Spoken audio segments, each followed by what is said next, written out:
All right. Well, welcome into the Cris Collinsworth podcast featuring the great Richard Sherman and presented by DraftKings this week. And of course, this is the week to download the DraftKings app and use promo code PFF for a chance to win part of a $55 million prize pool by entering the SB55 Prediction Challenge. There you go. All featured on DraftKings, and we're going to have some fun today. We've got not only Richard Sherman joining us, but his teammate, Fred Warner, who is the top-rated linebacker, according to PFF, for this season.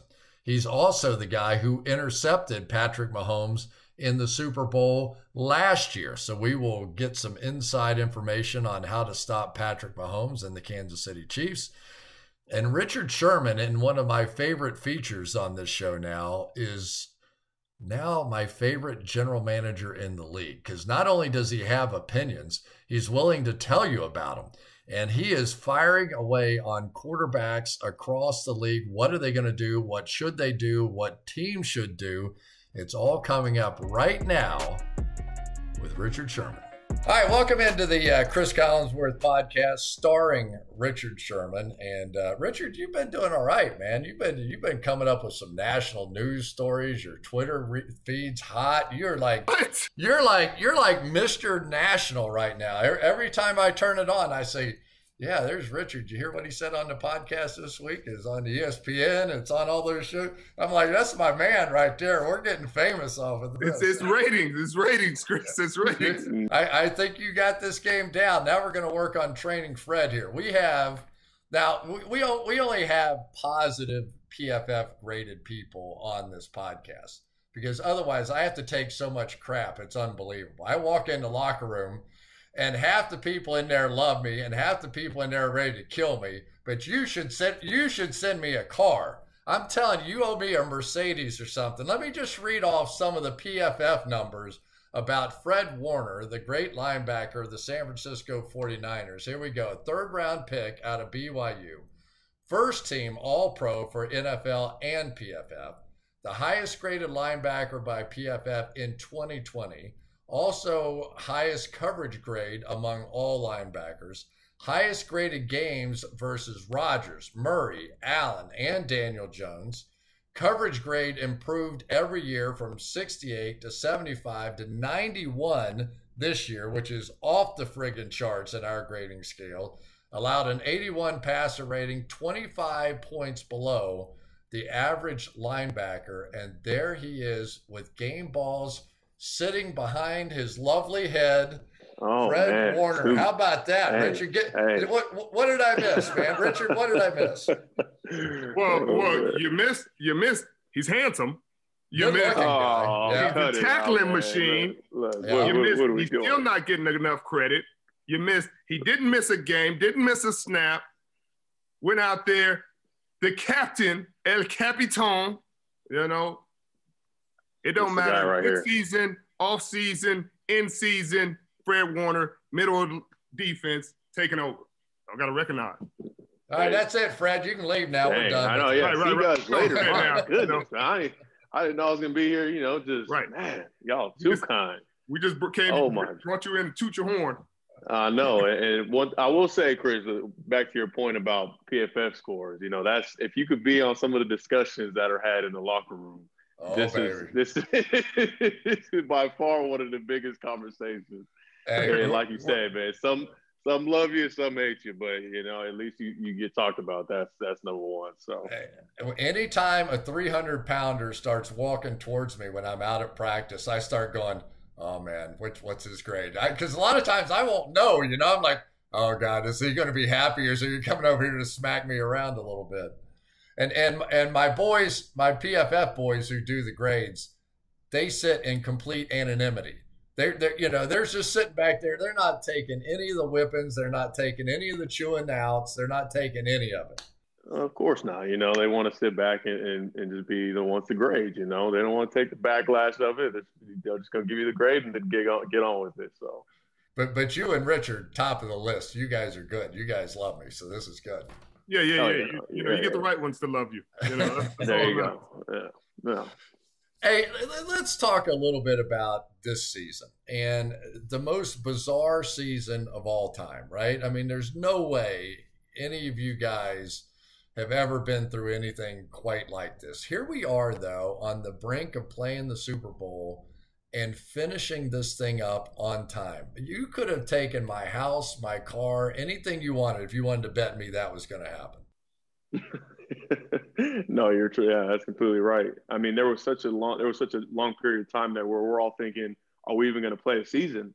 You know, we're sitting there, we're training, just kind of hoping that, we don't know what COVID is at that point, you know, in the year. And it's like, we're just going to keep training and hope that something happens, you know, and all of a sudden they get the protocol set in place and we're out there kind of just trying to get our feet wet and getting into training camp. So, I mean, I would have said the same thing. I didn't know what was going to happen, but I was trying to be prepared for whatever was going to happen. So I want both of you guys, and I've heard some of Richard on this one, but Robert Saleh now takes over, right, as the head coach of the New York Jets.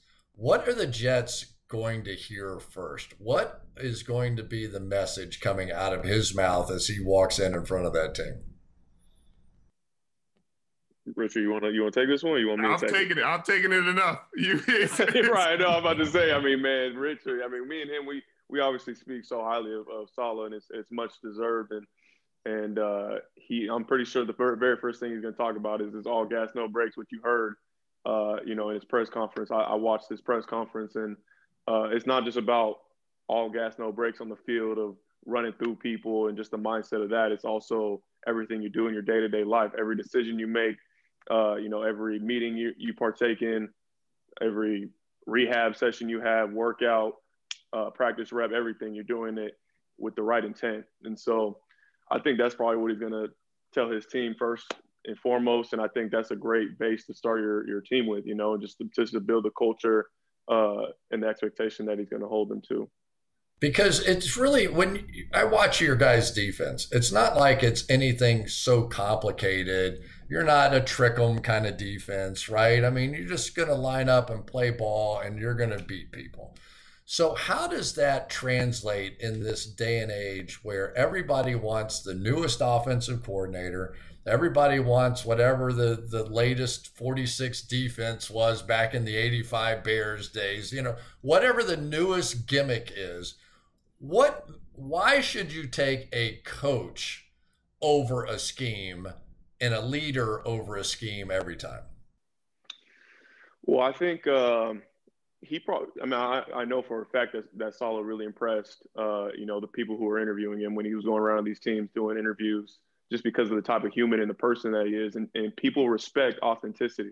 Just like in our locker room, how we respect Coach Shanahan so much is because he's going to keep it real with you day in and day out. He's not going to sugarcoat anything. If it's good, then it's going to be good. If it's bad, then it's bad. He's not going to, you know, try and just act like it's not. So, you know, Saleh is very similar to Coach Shanahan in that fact, you know, just the authenticity and knowing exactly what he wants, not leaving that gray area for the players. And so I think that's what guys are going to rally around, especially in that for the New York Jets. I think they need somebody to be their leader and to really rally around, rather than just bringing somebody with this snazzy new little you know, offensive scheme or whatever it is. He's a leader of men, like Richard said before, and you know, I can't see him not being successful and doing a great job there. So. And one final subject, and I know this is a sore point for Richard as well, and we've talked about it on this show some as well. A guy like Eric Bieniemy not getting the job here, right? Coaches of color, it's been a topic for an extended period of time now. Whether it's how do we get more coaches into the pipeline, or maybe more importantly, how do we get them out of the pipeline and get them into the head coaching positions? Just give me your overall thoughts on that. Yeah, I mean, something that has been going on for far too long that obviously has got to change. And I think Saleh was a great step in the right direction in terms of people of color getting jobs as a head coach. We see people at coordinator positions like at our team, for example, has The majority of the coordinators are black, and so is the Buccaneers. I believe all have black coordinators on their team, but it's just different when it's that head position, and just really receiving that respect and relying on a person of color to lead your team. And I don't know what else per se, I don't know what else we could do at this point, but I guess continuing to put their best foot forward and be the best coaches they can be. And then you really can't do much after that. It's up to the leaders in this league to not put those people in those positions. So I would let Richard follow up, but we've done this one before. So I wanted to at least give you a shot. All right. This is a fun time of year, right? And no matter what it is, I always talk myself out of the winning team in the Super Bowl every time. I picked you guys last year. I felt so good about it. I knew what you guys could do to this team, what your defense could do to handle them, what that pass rush could do to handle them. And for 3.5 quarters, that's exactly the way it went. I was so smug sitting up there in the stands going, I knew it. I called it. I knew exactly what's going to happen. And then that sorry son of a bitch started throwing that backpedal pass 15 yards down. It was unbelievable. Like, you literally, at the end of the game, he just keeps getting it done. Is Patrick Mahomes just too much to bet against in the Super Bowl? It's going to be tough. It's going to be tough because Tom is a tough out in the playoffs. I've said it once, twice, thrice, quadruple. He is not going quietly. But you picked Green Bay last week, so let's just get on the record. We all did that. Uh-oh. We all did the same thing. I did not pick Green Bay. I did not, but go ahead, Rich. Yeah, touche. There you go. Yeah. So you were smarter than all of us. See, I went against my better judgment because I said Tom is a tough damn out in the playoffs. Like, he's not, I don't give a damn what division, what side, where he's at. If he's on the moon, if we played against aliens, we'd throw him out there and he'd be a tough out. He'd give us a chance to get it done.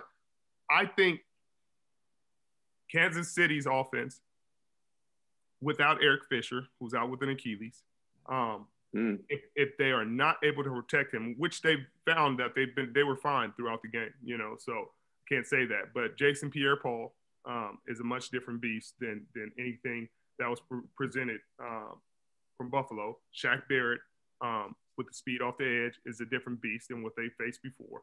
And I think Sue in the middle, I think they have the stress points to really get it done. I think that Todd Bowles is going to mix up the looks. He's gonna probably implement small parts of our game plan, just keeping the top over the defense. But I think if they're able to get pressure with 4, I don't think Tom's going to throw 3 picks again.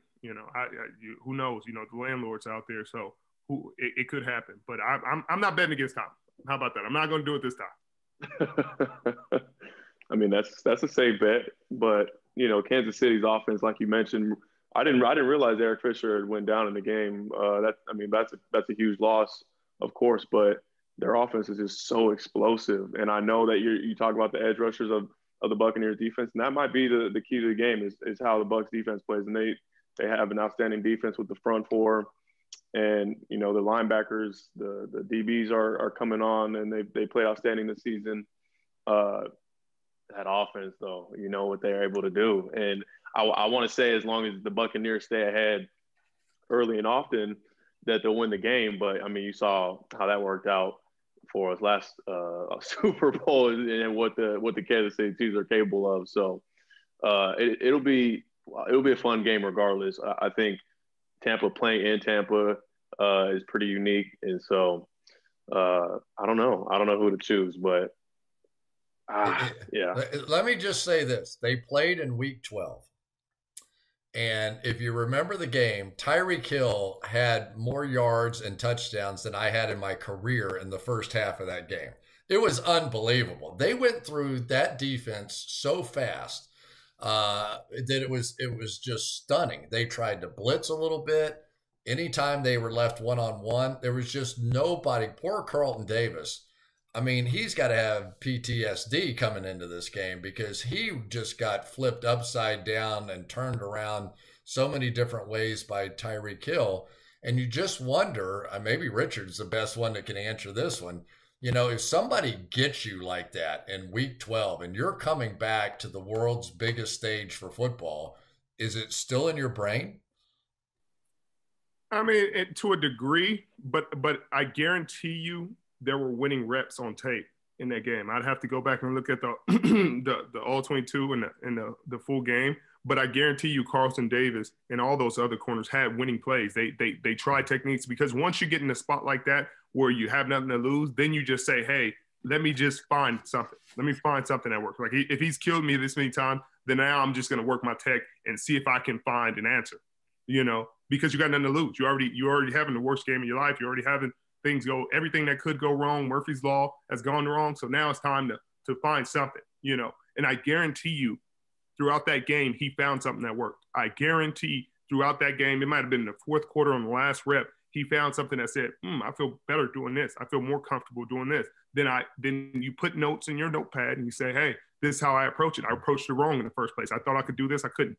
Now I have to go back and I have to adjust my technique. And I guarantee you he's adjusted. I guarantee you Todd Bowles is not going to just leave him isolated one-on-one with him. Now, he may put stress on everybody else. He may put stress to defend McCole Hardman. Like it's not gonna be easy by any means. He's gonna put stress on, hey, you got to guard Travis Kelce. He may put stress on other people, but I don't think that they're going to leave him isolated like that. If they do, they'll be cutting him from the backside and they'll be dropping somebody back to the middle. I think it's going to be a different game plan, but I think he'll have a better showing this time. Now, it may not be him that beats him. You know, Travis Kelce, just like last game, might have 12 catches for 200 yards and 2 touchdowns. They can beat you in so many ways, but I just don't see it being the same exact result. Well, we need Fred to go over and play a little bit on Travis Kelce. You had a pick in the Super Bowl. You got him one time. So tell me about A, playing Kelce, and you had to do that a few times, and B, how in the heck did you get that pick? Well, I mean, Kelce is just such a unique player, right? Just his size, the route running savvy. He's played so long now where he knows exactly where the defender's trying to guard him and where to kind of get open, you know, and the run after the catch is great. So even when I was guarding him one-on-one in the game, there was a couple, you know, situations where, I mean, I watched tape like crazy on this guy. Like I had to make sure, like, if I'm man-to-man on this guy, he's not going to catch the ball on me. And that's easier said than done, right? But he's just really savvy in his route running. And guarding a bigger body like that, you just got to make sure you're in perfect position. And even then, it's hard, like, because you can't. There's nothing to defeat the perfect ball. You know, that's literally what Patrick's throwing 9 times out of 10. So also on the pick, we just happened to be in cover 3 on a 3rd and long situation. I was just dropping back into what we call our dig window to protect the corner, and so the corner can play the dig pump. And I just kept backpedaling. And then all of a sudden I just see the ball coming right at me. I'm like, oh, and I just caught the ball. You know, it was kind of crazy. No. You know, that's kind of how it worked out. Yeah. No. Chris, I am not giving him because he's downplaying it way too much. And it was when I was the corner over the top on that play. So I'm to his side. I see the whole thing develop, and we were beat. They had drawn up the perfect play, and they had beat our coverage. They had called it earlier in the game too, and they had got us, but they one-hopped it to Tyreek, so he missed it. And I don't even think Fred knew what the play was because we were in a different coverage on the other side. So it wasn't even like they had shown this play on tape or anything. Like it wasn't like, hey, I'm just casually. They ran a corner and go curl. Mm-hmm. Chris, they ran a corner and go curl. Now you starting to understand what we were dealing with.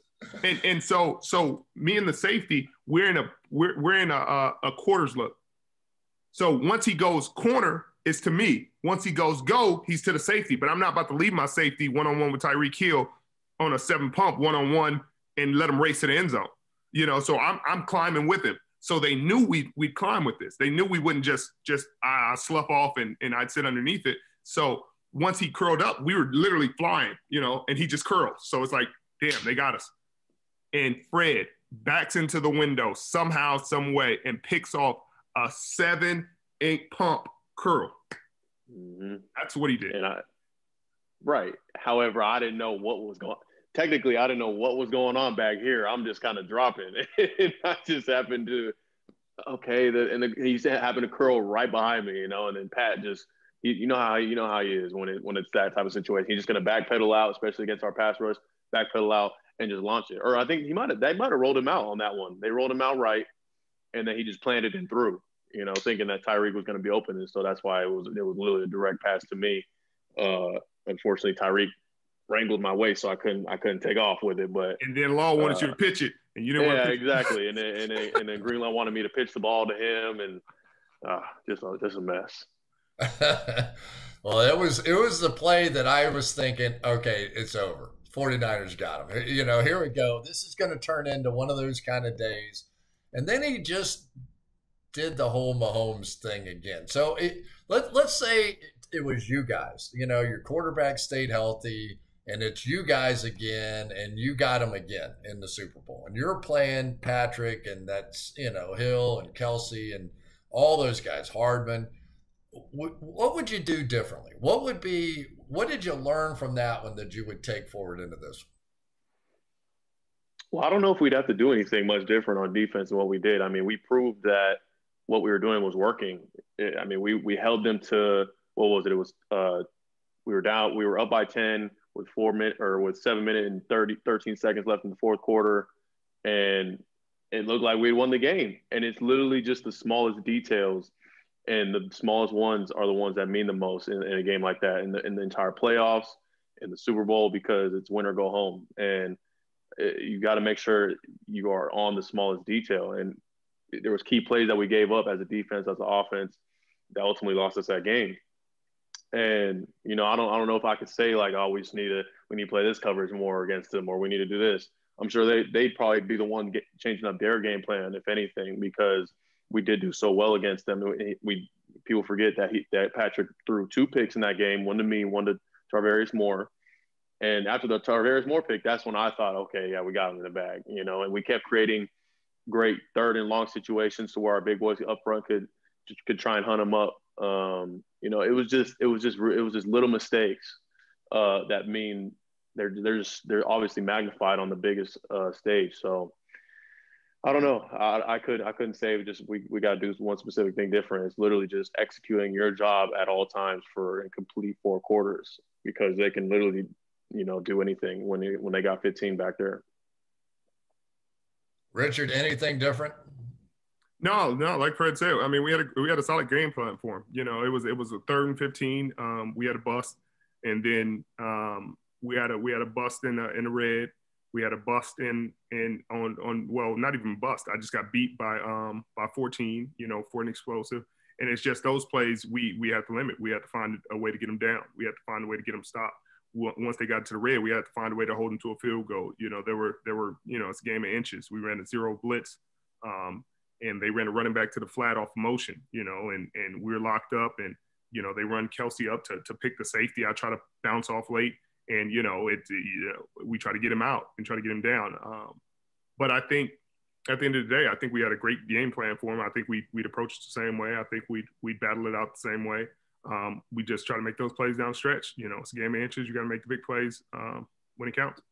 All right, Fred, if you knew the other team had effectively both starting offensive linemen out of the game, right? I mean, the Kansas City Chiefs are going to go into this thing with neither of their starting tackles in play.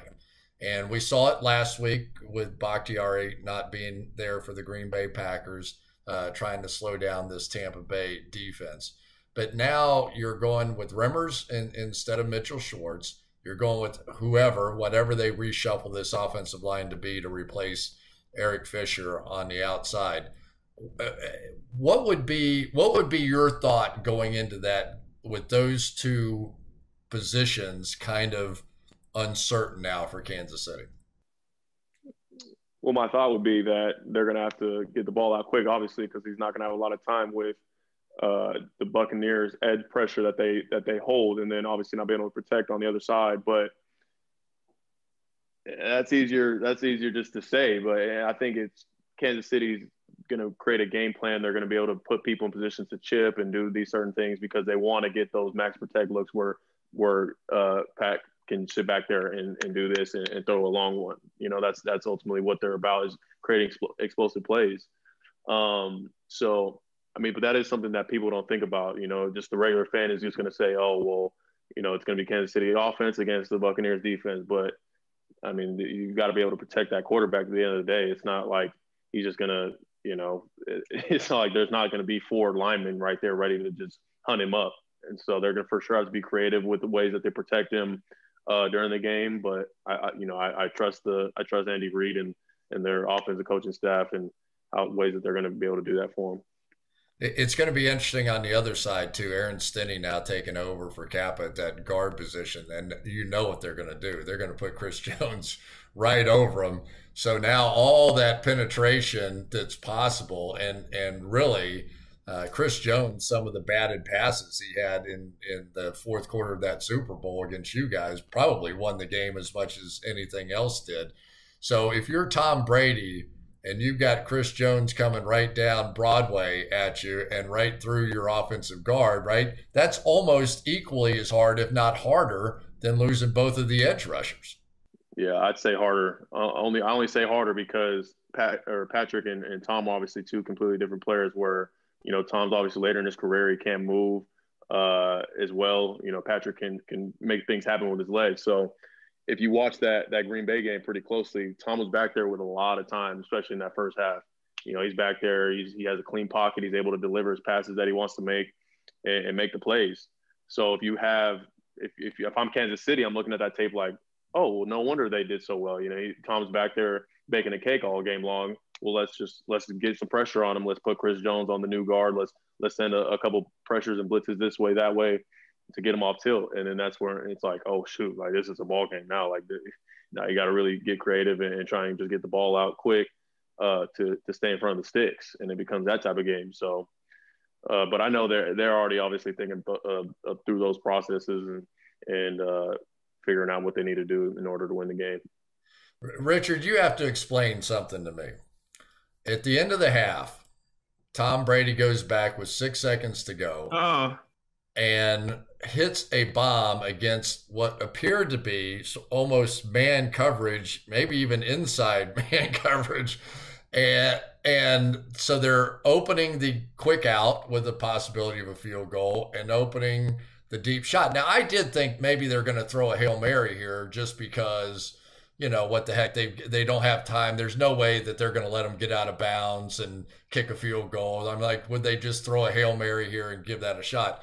But I never thought they'd see one-on-one coverage and let somebody run right past them the way that Kevin King did in that one. Well, he just disrespect. And that's where the little details come in that Fred in the playoffs, and they become huge because what he saw was Scotty Miller.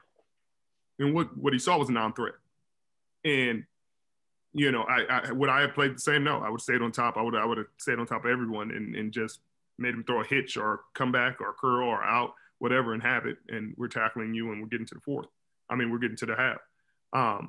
But what he saw was Scotty Miller. And what he got distracted by was everything else inside.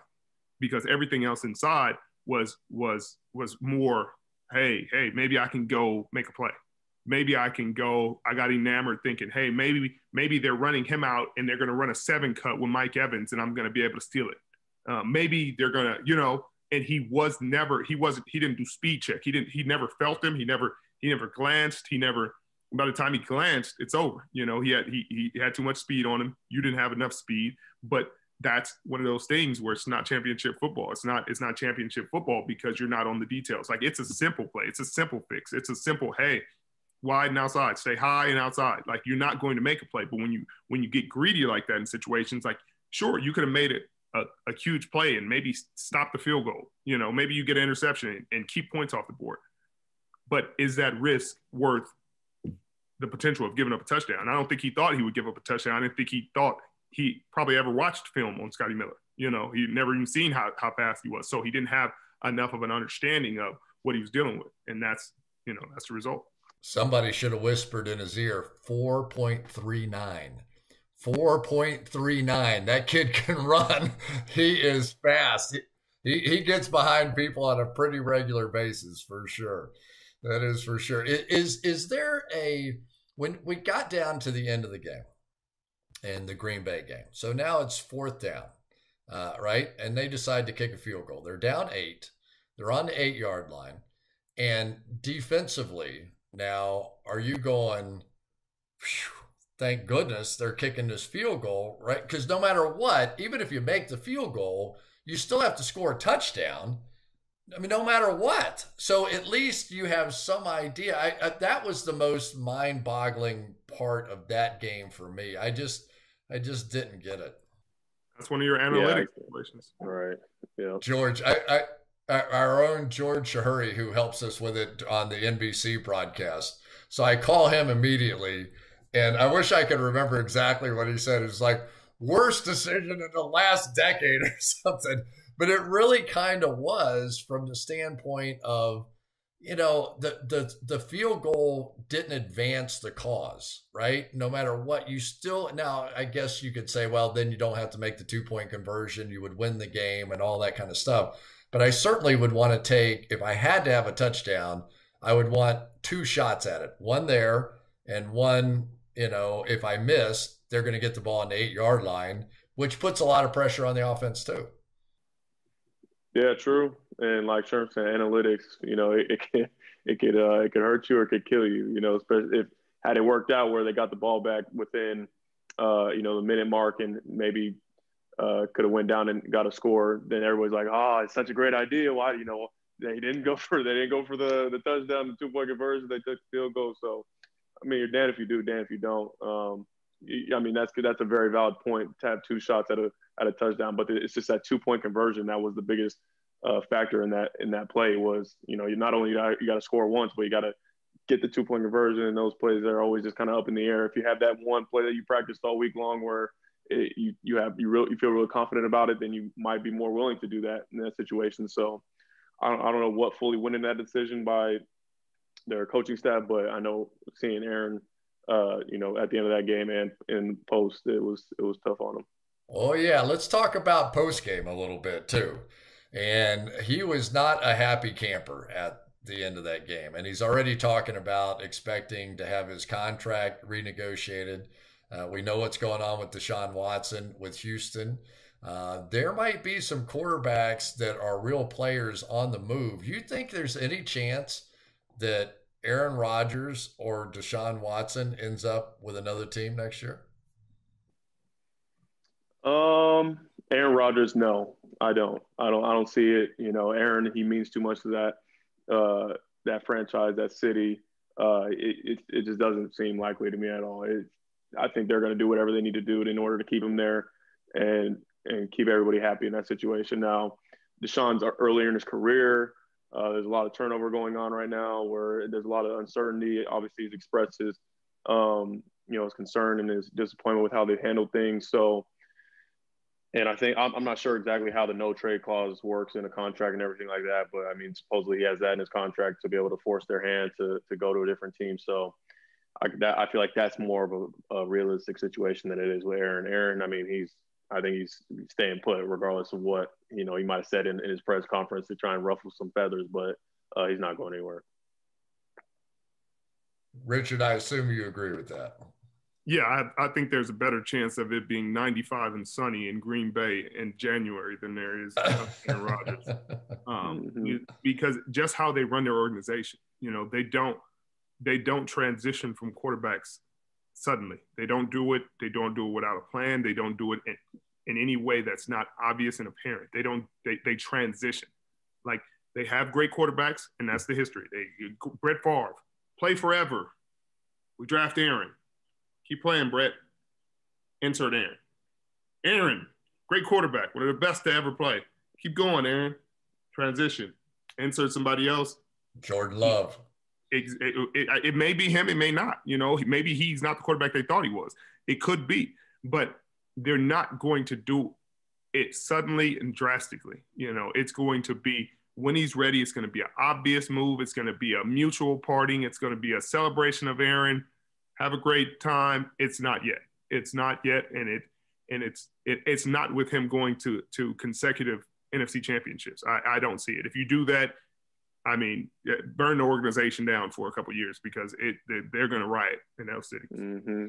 Fred, you don't know this, but Richard's well on his way to being general manager in the National Football League. So he'll be deciding your next contract. So we've covered this plenty of times here. Yes. Pay him everything. Thank goodness. Show him the money. So here's my question for you guys. So there are going to be teams out there that are looking for quarterbacks, right? And to me, it's a very difficult decision.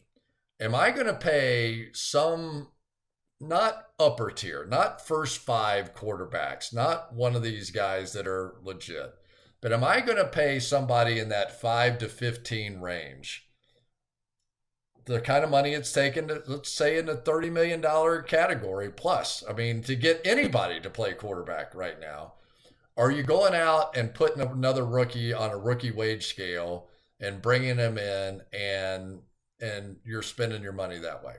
Because to me, that's a legitimate, do you build the football team and use a rookie quarterback and hope, or do you just go find that 5 to 10, 15 range quarterback and I'm going to play it that way?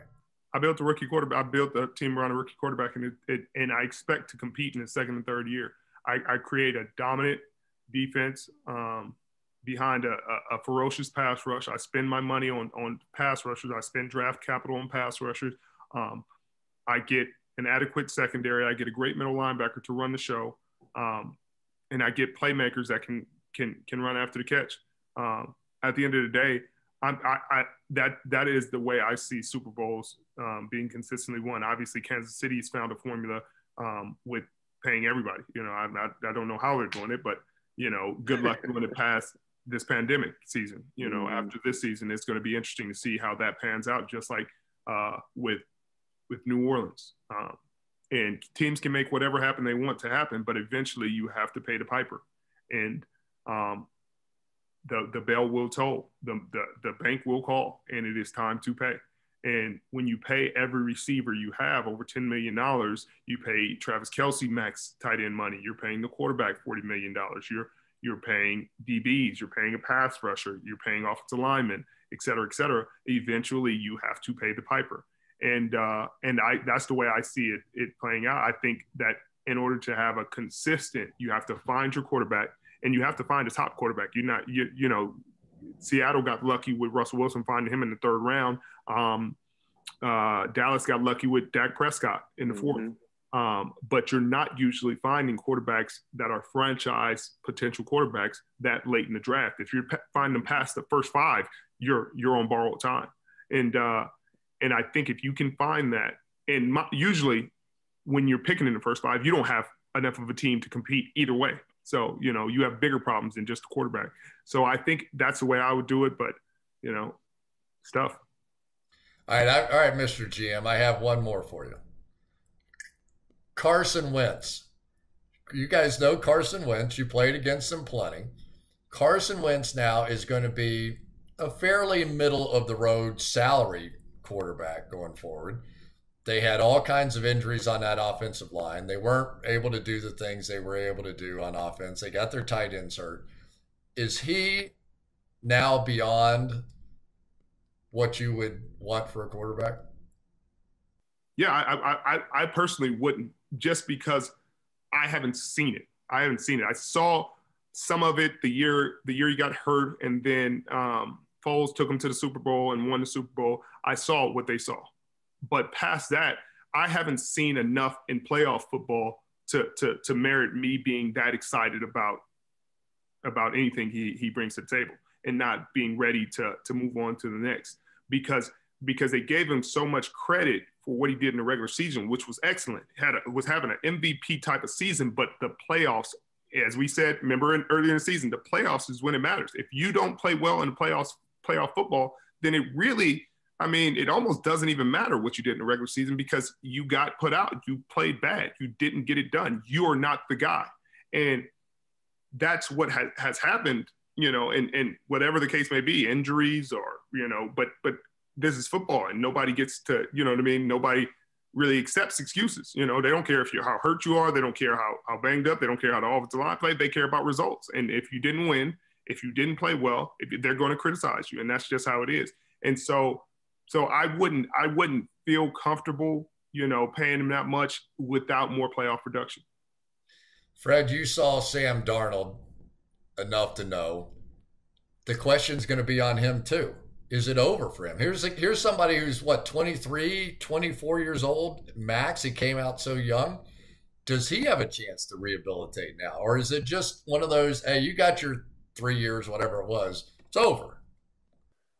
Oh man, that's tough. Because I got a lot of respect for Sam, even though he's had such a bad rap and a poor start to his career. Right? I think we came in at the same time, 2018, and you just can't turn the ball over in this league. And he's been the worst at it since he came to the league. And I don't know if that's a product of the coaches he's been surrounded with, or you know, the environment that he's in. But he has so much talent and ability, and I think the only thing that he has on his side is that he is young, you know, and maybe and somebody who can develop quarterbacks, or is kind of like that mind that can get him in the right system, can mold him. But the ball security, the turning the ball over, you can't do it in this league because it'll kill teams, and that's why you've seen the Jets continue to lose games. And I'm not putting it all on him, of course. This is the truest team sport, and you got to be able to have a complete team, but.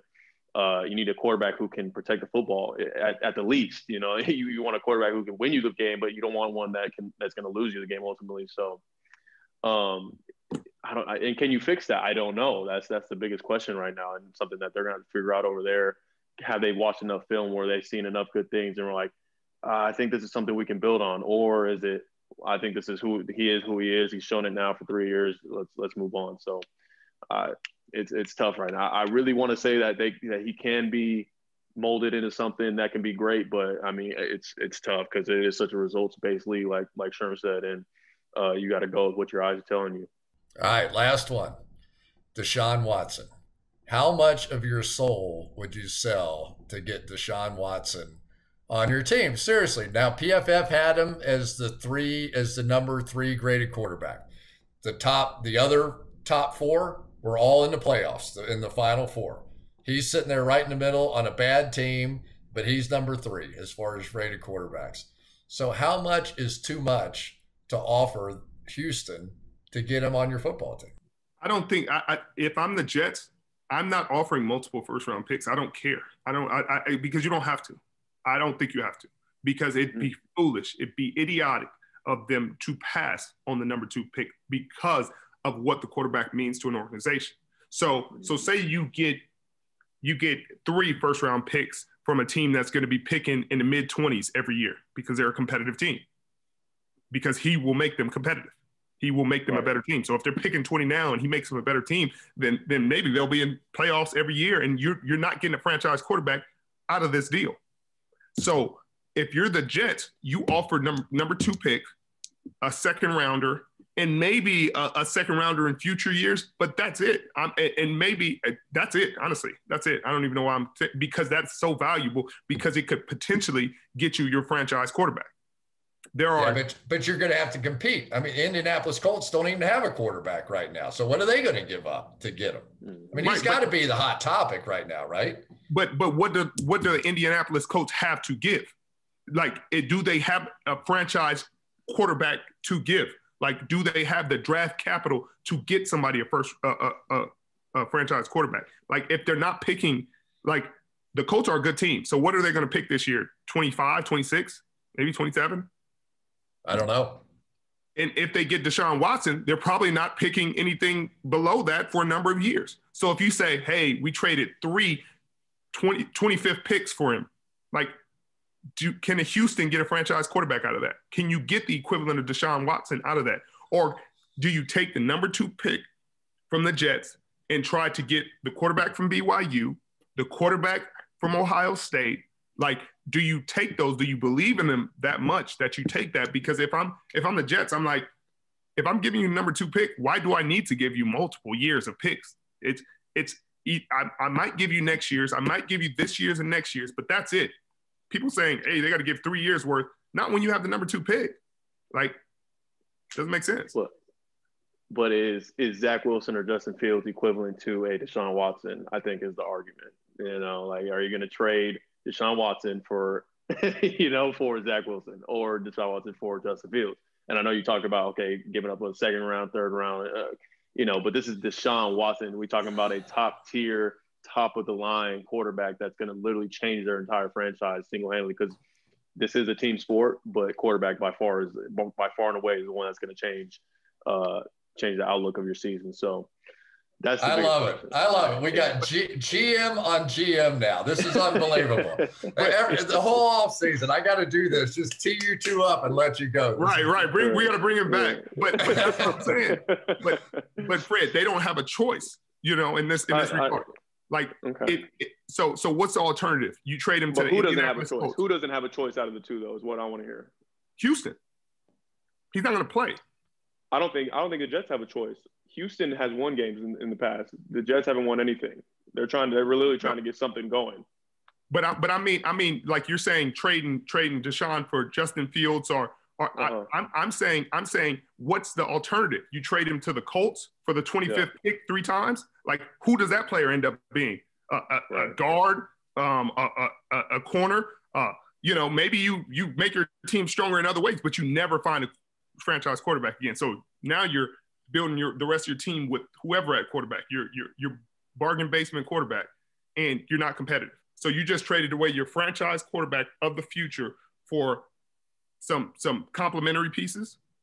Is that what you're getting from other teams? That's the alternative.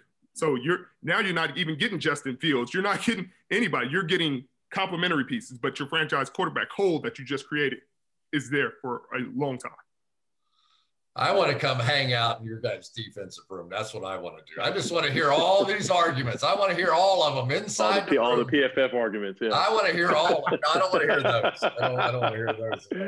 Yeah.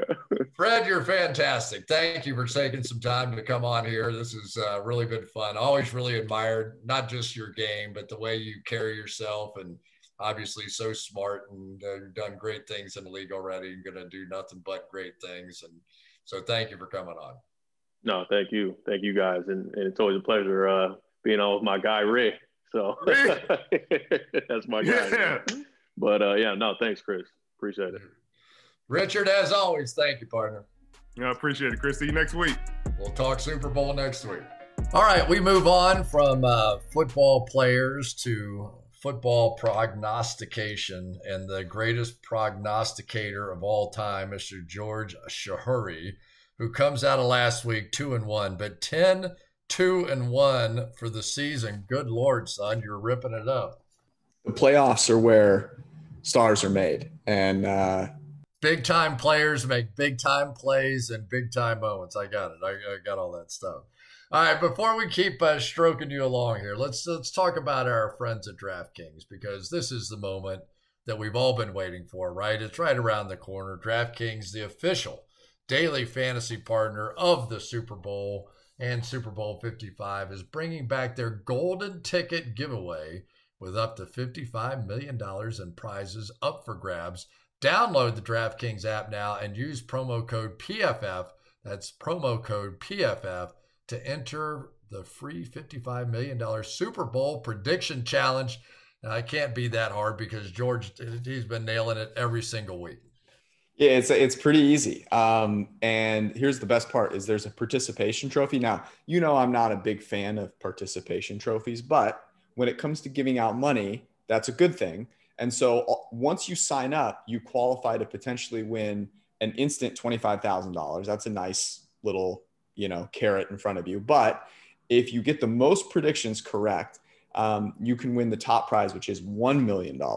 So there's 55 million total that they're giving out. You can get 25,000, you can get $1 million. The whole point is it's really easy. You go download the app, use promo code PFF when you sign up, then enter the prediction challenge. You can answer questions like who will score last, who will score first, who throws the most touchdowns, easy stuff like that.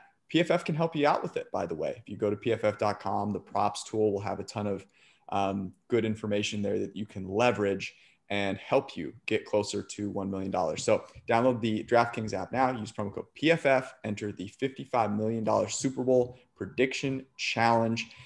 and be on your way to winning the Super Bowl. Terms and conditions and eligibility restrictions apply. See DraftKings.com as usual for details. And of course, you'll have your own podcast along the way here. You and Eric are going to have yours. Steve and Sam will have their NFL podcast as well. And Austin and Mike will be looking ahead in the draft. So a million things to enjoy on PFF and our great podcast network as we go. Now, all the commercials are finished. Let's get into this. So you finished 2-1 last week. Your only loss was the Packers. We were bamboozled. Everybody lost. Yeah. Led astray. I still think, and I'm curious your thought here. I think that that Aaron Rodgers played well enough to win that game, and to me, he was let down by coaches, defense, offense. Everyone let Aaron Rodgers down, in my opinion. Interesting. I mean, that obviously the goal line stand down there at the end of the game would have been something, but to me, the whole game flipped on the touchdown pass at the end of the half. I mean, when he hit Scotty Miller, it just put him so far behind the 8 ball, and there should have been no points scored out of that. And that just it was like a gut punch going in at halftime. I've just never seen a team. Of course, they came back and they played well and they did all that stuff. But no excuse. I mean, they made poor decisions. They did not play well in the secondary. They gave up big plays. Aaron had opportunities. Just no excuses. The Green Bay Packers had everything they needed to win that game. And they didn't win it. They got 3 interceptions from Tom Brady. I mean, I thought the offense lacked creativity. It lacked aggressiveness. Those were things that the Bucs brought to the table. And you cannot blame. I mean, Aaron Rodgers can't be out there telling the defense and and helping LaFleur figure out the end of half situation. So I still think that our analysis was sound. I thought Aaron Rodgers played as well as we needed him to get the cover. And luckily, we had some other picks that came through, like the Chiefs walloping the Bills. And you almost have to go back to draft day, right? If they don't take Jordan Love and they end up with another receiver or another cornerback on this team, is this the same result? Nobody will ever know. But, I mean, you at least have to consider that what could have been. I mean, you have to, because think about this, Chris. Look at the 2 teams in the Super Bowl and look at their weapons. They don't have just a one option. They have a second option, and then their players around the 2 top options are awesome. Tyreek Hill has Travis Kelce, right? I mean, Mahomes is fantastic. Obviously, he's incredible, but he has maybe the best receiver, most dangerous receiver, right there with Devontae Adams, and the best tight end in the NFL. And then you go to the Bucs, and they've got Mike Evans, they've got Chris Godwin, Tyler Johnson, Scotty Miller, both making plays everywhere. You look at the Packers, and you've got Devontae Adams, who's all-world everything, and he's got 170 targets. He's dropped 2 passes. The rest of the receivers have 168 targets. They've dropped 16 passes. You just can't be terrible everywhere else there. It's embarrassing. Yeah, and let's face it, they had the perfect situation. Winfield did not play in the game, one safety, and Jordan Whitehead, the other safety, got hurt in the game. So you had plenty of opportunities on that back end. And I've just been watching some of that game of when Tampa played Kansas City the first time around in Tampa. They had no chance of stopping Tyreek Hill. I mean, it was embarrassing. So this is going to be a tough one. And yet, tell me how point spreads work, because Kansas City blew them out, right? In Tampa, same stadium, same quarterbacks, week 12, so not that long ago. And it's just, 3.5 points? That's all it is. Yeah, well, so it's interesting. This number is probably 3 if the Chiefs do not really perform the way that they performed against the Bills. I mean, the Bills are a very good team, and the Chiefs wiped the floor with the Buffalo Bills. I mean, it was they spotted them 9 points. They had Mecole Hardman, belly flop the ball back into the end zone, and then they just went out and wiped them out. So that's what gets it off 3, and 3 is a huge number to come off of because so many games end in 3. And so if you bet the Chiefs and the game ends with Chiefs winning by 3, as it might 10% of the time, you lose that bet. So the fact that the Bucs are a 3.5 point underdog says a lot about how people feel about the Chiefs. And I think a little bit about how the Buccaneers have won games with turnovers, which, look, it's great. It's a testament to the way those players play and how Todd Bowles schemed that up. But relying on turnovers is tough.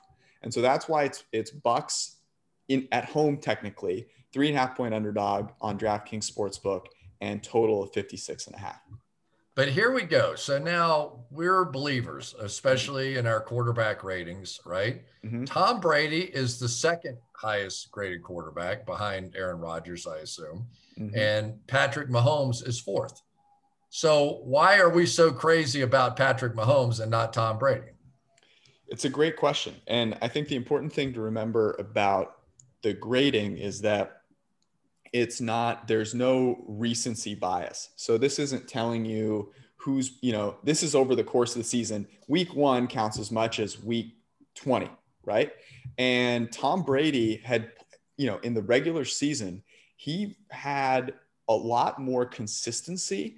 Mahomes had a few games this year where it wasn't perfect. And yet in the playoffs, what I think we've seen is that Mahomes is almost impervious to anything that comes his way, Whereas I think there's still some skepticism with Tom Brady, which is like, if things aren't going perfectly for him, if Chris Jones is going nuts on the interior, does he have enough weapons in the bag? I don't know. What are your thoughts there? Because that's, to me, how I put Mahomes over Brady pretty significantly here in this matchup. So the weapons, but I think to some extent, you also have to say the weapons for Mahomes now are going to be, not having those 2 tackles.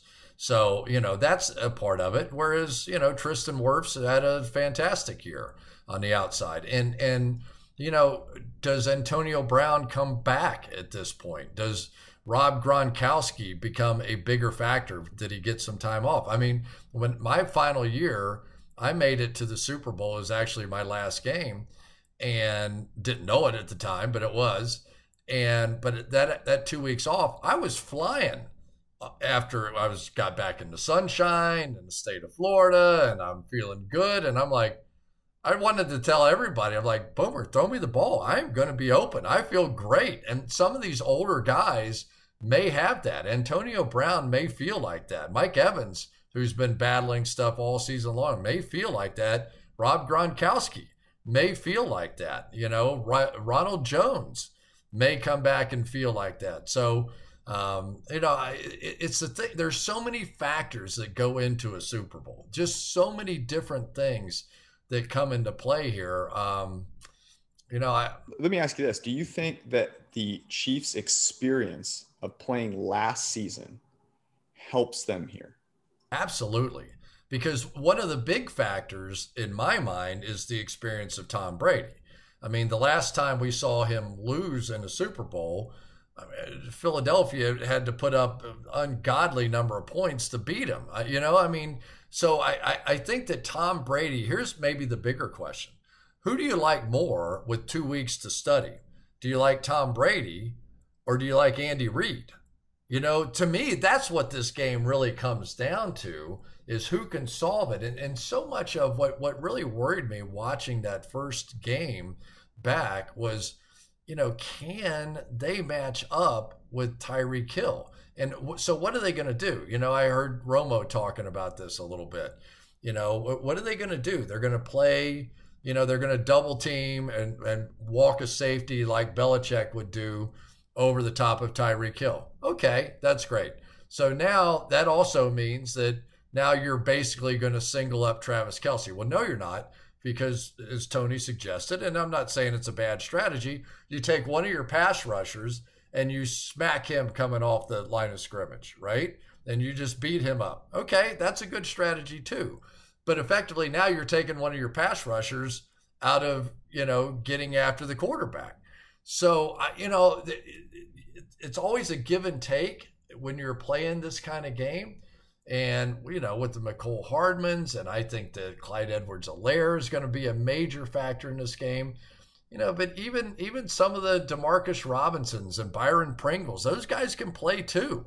So, I think their shot, I think Tampa's shot is somehow beating up Kelsey and Hill or doubling or whatever and knocking Patrick Mahomes around. San Francisco got away with it, but they didn't have to blitz to do it. And I think probably, unless the tackles are a huge factor, that Tampa's probably going to have to blitz to do that. The Bucs blitzed at one of the highest rates in the NFL this year. They only blitzed Mahomes, I think, 7 times in that game that he torched them. And that game ended up finishing 27-24, right? Because Tom Brady got a couple of garbage touchdowns, but that was not a close game. Like the Chiefs came out and I think Tyreek Hill had like 200 yards in the first half or something like that. So I guess one of the things that I worry about with the Buccaneers is their system defensively flexible enough that they can actually come up with a totally different game plan, which is going to necessitate and then execute it, because it's one thing to have it on paper. It's another thing to actually go out and be able to play at 110%, fly around the field like they have to. So that worries me. Here's one number that I keep coming back to, because as you said, there's so many factors. So if you look at just our PFF power ranking score, use an ELO ranking score here, and this takes in all the components of the team and all of their previous results. The Chiefs are number 1 by a mile, and the Bucs are right there, basically tied with the Bills in ELO rating. The difference between those two teams using their ELO ratings is 5.5 points. So that would say the Chiefs are, about 5.5 points better than the Bucs. But I'm really struggling because, as you said, Brady in a Super Bowl with 2 weeks to prepare worries me a little bit. That's why I think, Chris, my favorite play in this game is over 56.5. I just think points. This is going to be a classic Super Bowl. It's going to be close. Points are going to be scored.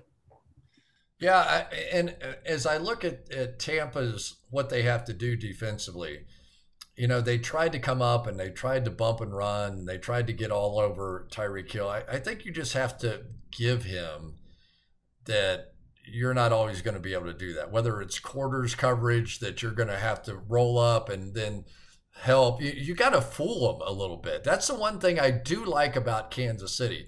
Kansas City is a great disguise defense. I mean, it's really hard. And they've got Tyrann Mathieu kind of roaming free in the middle.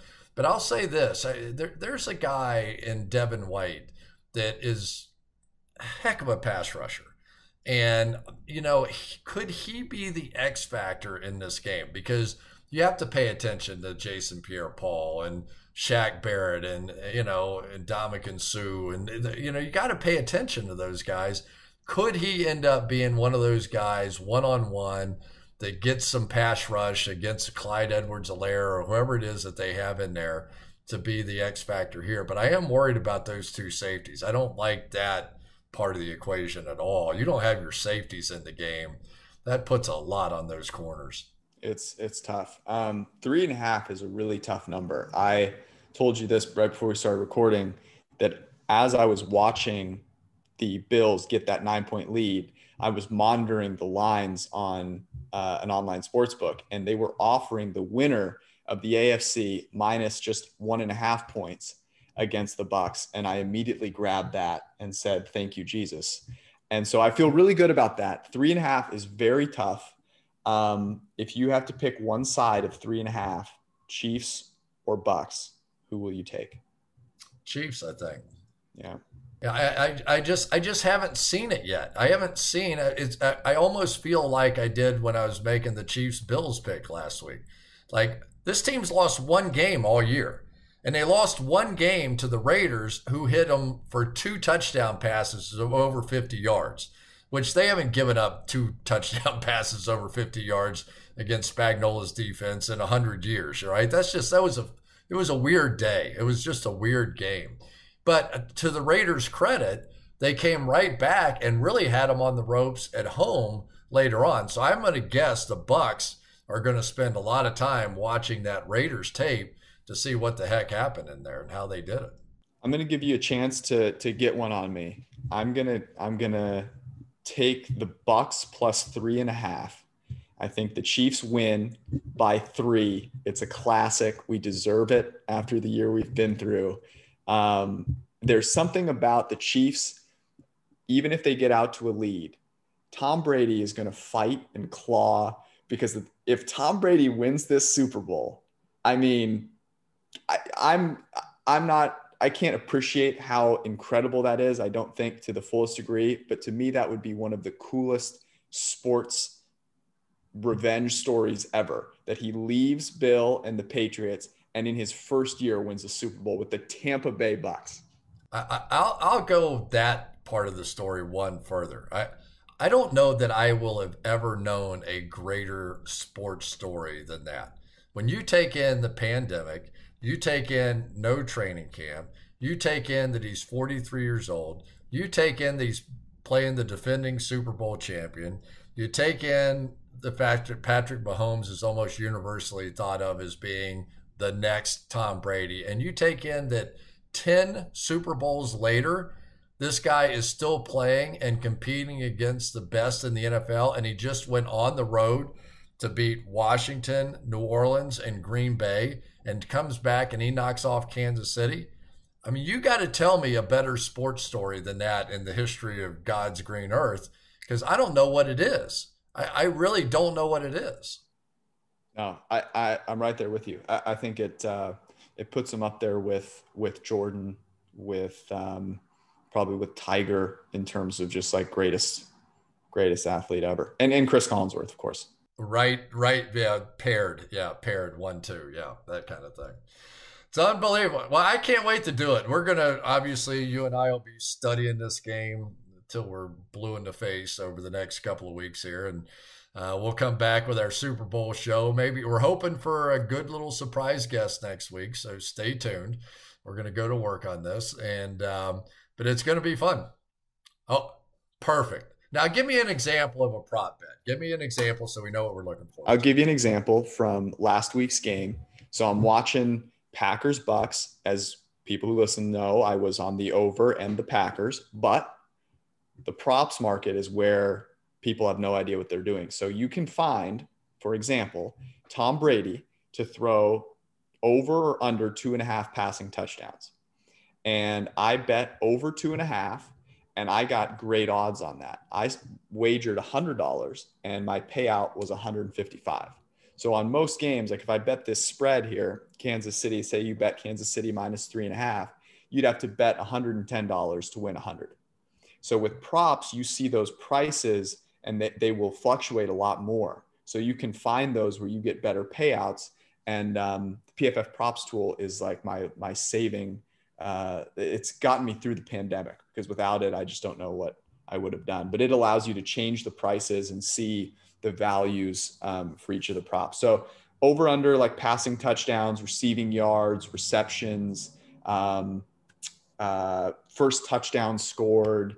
For the Super Bowl, it's like they have hundreds of them. So it'll be a lot of fun next week. They had one when we were calling the Super Bowl about how many times, what was it? How many times I said, here's a guy or so. I mean, it's like all that stuff, right? They always have one with Al, which is, will Al Michaels make a gambling reference on the broadcast? Well, he could gamble on his own gambling reference, and that would be good.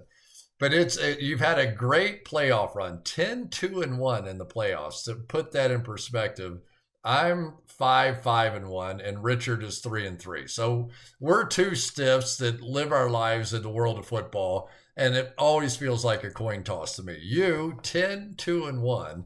So whatever George says, just run out to the bank and bet your life on it. You know what you're doing? This is the oldest broadcaster trick in the book. You're putting the kibosh on me, as Al would say, and I don't appreciate it. So that tells you listening, you know that. Go do with it what you will. But this is a great game. We have two teams where you can make a case for both, and so it'll make for 2 fun weeks, I think. We will have it all covered next week on the podcast, along with a special guest, and we can't wait to have you join us. We'll see you next week.